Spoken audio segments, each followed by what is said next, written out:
Кешір ғаман сау тұрдыңыздар ма, қадірлі түнгі сырдың жалпы тыңдармандары.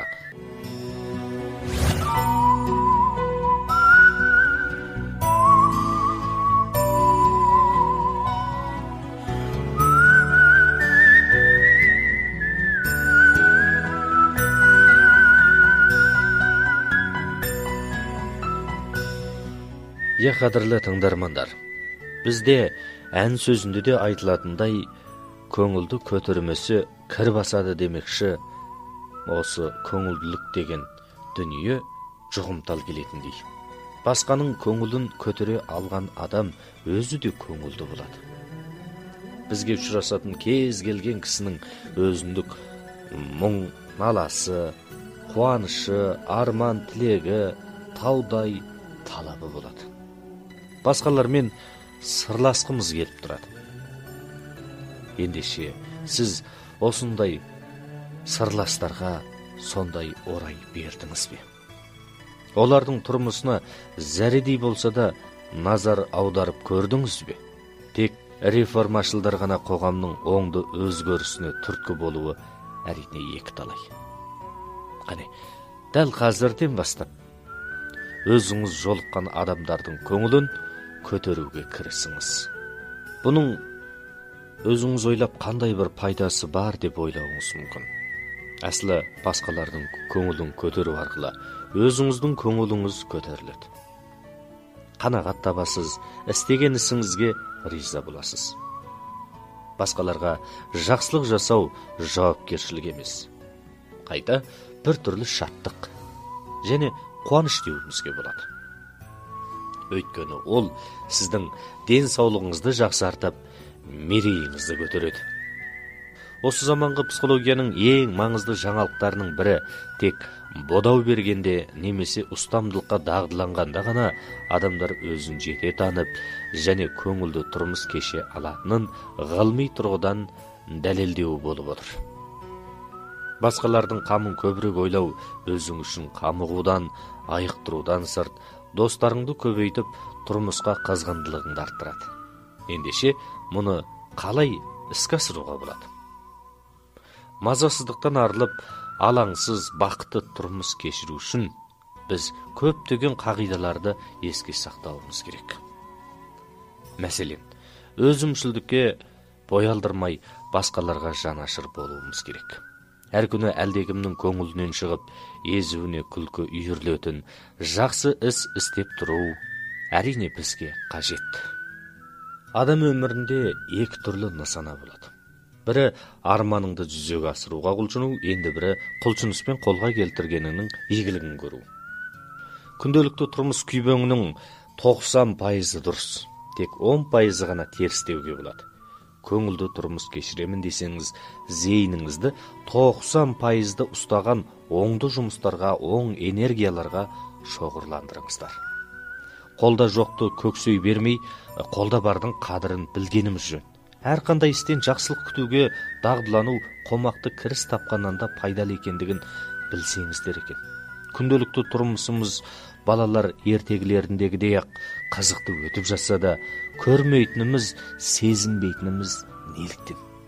Қадірлі тыңдармандар, бағдарламамыздың ортасында Серікболатты тыңдарманымыздың аударып жолдаған шағын ғана мысалын кірістіре кетуді жөн көрдім. Белгілі бір басылымда жарияланған мақалада дүние жүзілік екінші соғыс кезіндегі бір шайқаста снаряд паршасы кеңірдегін тіліп кеткен бір жауынгерді құтқару үшін 7 рет қан құйылғаны жазылыпты. Сөйлеуге келмегендіктен әлгі жауынгер шипагермен қағазбен жауаптасыпты. Мен тірі қаламын ба? Әрине дейді шипагер. Бұдан кейін де сөйлей аламын ба? Шипагер оның сөйлей алатындығын айтады. Сонда әлгі жауынгер қағазға: о әкеңді, онда несіне алаңдаймын деп жазған екен дейді. Ендеше, қадірлі тыңдармандар, біздің мазамыз неге кетіп жүр? Өзімізге бәрін қойшы, несіне мазасызданамыз дейтін болсақ, көптеген істердің бас ауыртуға татымайтынын, мардымсыз істер екендігін аңғаратындығымыз шындық қой. Тұрмыстағы істердің мөлшерімен бағанағы біз айтып кеткен 90% дұрыс, тек 10%-ын ғана теріс деуге болады.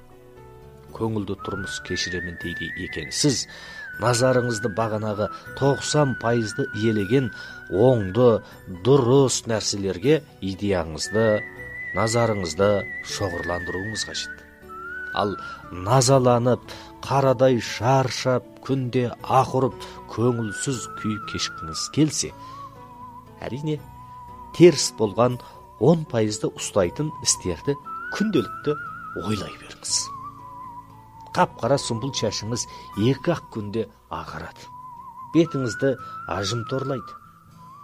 Ағзаңыздың алмасуында ақау көріліп, денсаулығыңыздан кілтипан шығады. Әрине, таңдау тағы өзіңізде. Бізде халық даналығында алғашқы байлық денсаулық, екінші байлық ақжаулық, үшінші байлық бессаулық дегендей қолда барыңызды бағамдай біліңіздер. Әрине, майынның бүкіл байлығын жиып берсе де, ақшамен өлшенбейтін байлығыңыздың бар екендігін барлықтарыңызда сезініңіздер. Өкінерлігі біз бәріміз қанағаттанып, үшкір деп көрдік пе? Жоқ. Біз бәріміз қолда барды бағамдай білмейміз. Ал қол жетпегенді аңсаймыз да тұрамыз әйтеу. Қанағатсыздық адамзаттың ең ауыр тақсіреті екендігін білесіздер ғой.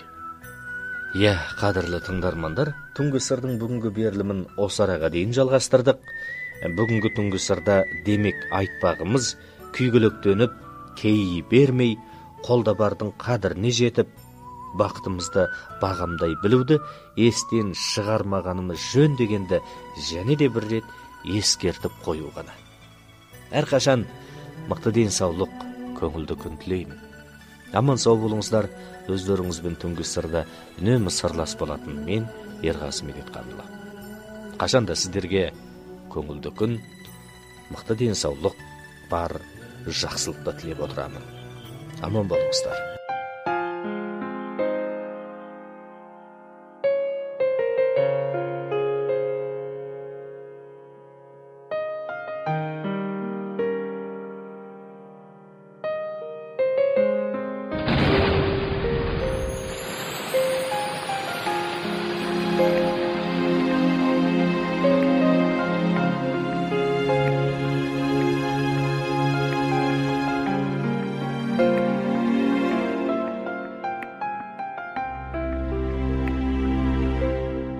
Қалауына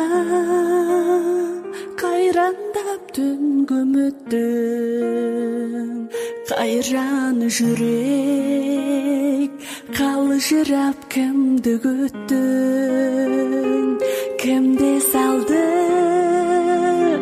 сабылған қиялыңа, тұнжыраған мынау бір тұңғиықты. Сабыр таппай санасып сағатыңмен, қандай жандадың қара түннен, қайсы жанның қасына ұшып бардың, қара түндей қалқыған қанатыңмен, қайсы жанның қасына ұшып бардың, қара түндей қалқыған қанатыңмен. Керек етпей күнбіздің бәрін, қара түнге ғажайып табынғаның, тыным алмай телміріп тыныштыққа, қайран жүрек кім еді сағынғаның. Сыр сезімің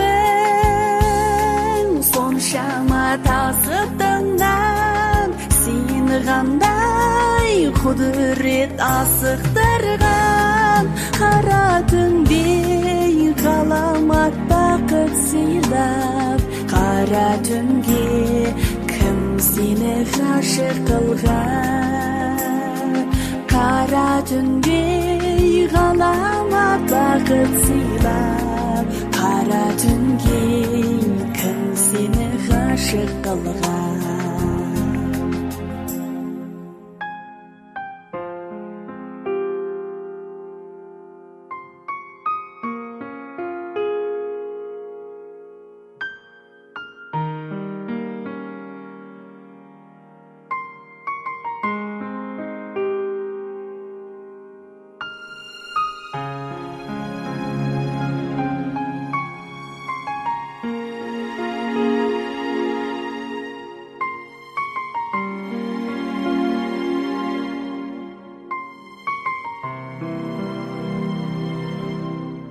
қалауына